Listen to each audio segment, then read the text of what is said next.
Hello everyone, this is our lab report video for the machine learning module. I am John Marcasato and my fellow group members are Brendan and Ananth.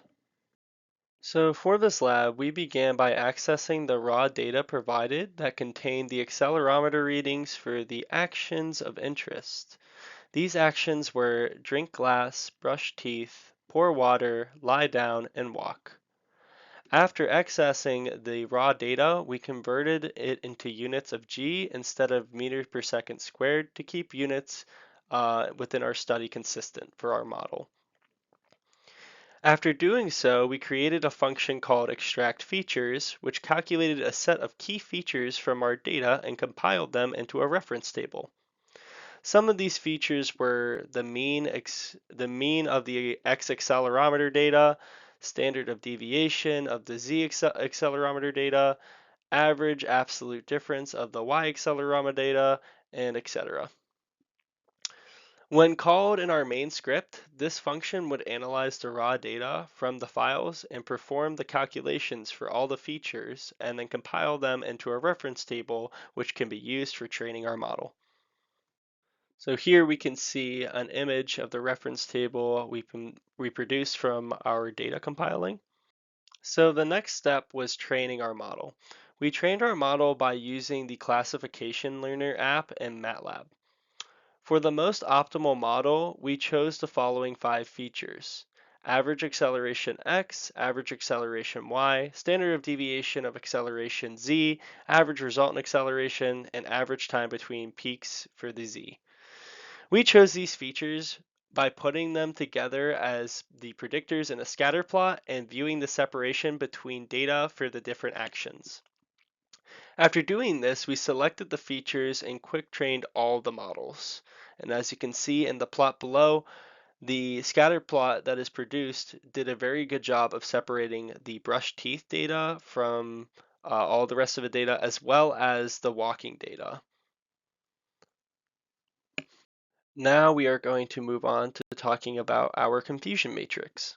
So confusion matrices can be quite difficult to read, but the way that we read this is by looking at the true actions on the left-hand side of the y-axis and the predicted actions on the x-axis.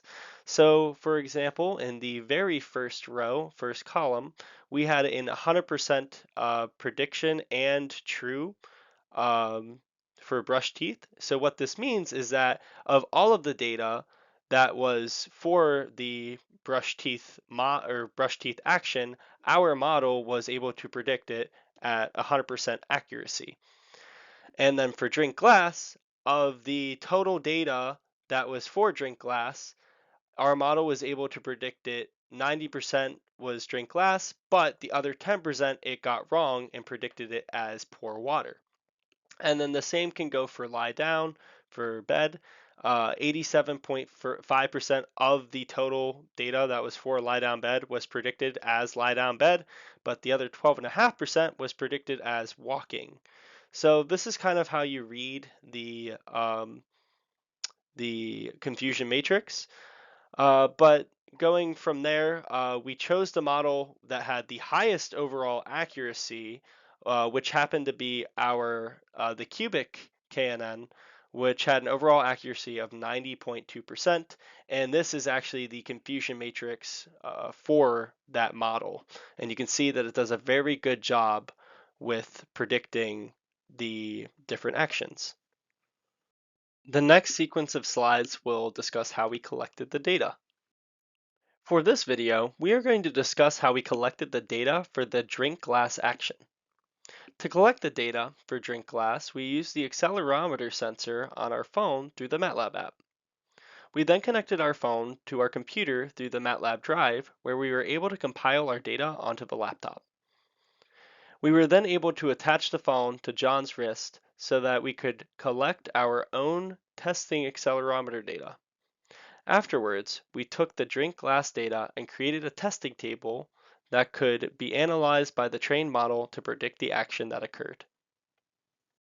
So here is a little video of how we actually collected the data In the video, you can see that I have the MATLAB or my iPhone connected to my wrist with the MATLAB sensor running, and all I did was mimic the action of drinking a glass of water and setting it back down.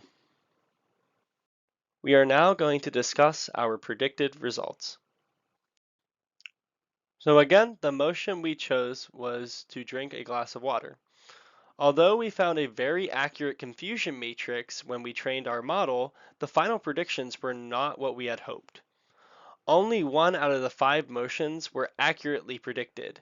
Drink glass was the only motion predicted correctly, which was troublesome because our confusion matrix predicted the other actions with above 85% accuracy. We suspect that our model got drink glass correct because it was the most straightforward action to mimic and repeat from our training data. One of the reasons we think the predictions could have been off was because we might have not performed the actions the same way the people who created the training data did. Since we did not have a video of them training the software, we weren't sure how exaggerated we should have acted when performing the motions. For instance, for the walking motion, we were not sure if we were supposed to swing our arms like crazy or not at all. For this lab, we learned how to import, manipulate, and process data, create tables, and how to use the classification learner in MATLAB to train a model and determine which models are good and bad via confusion matrices. Additionally, we learned the overarching principles of machine learning and that keeping data consistent is extremely important for having a good predictive model.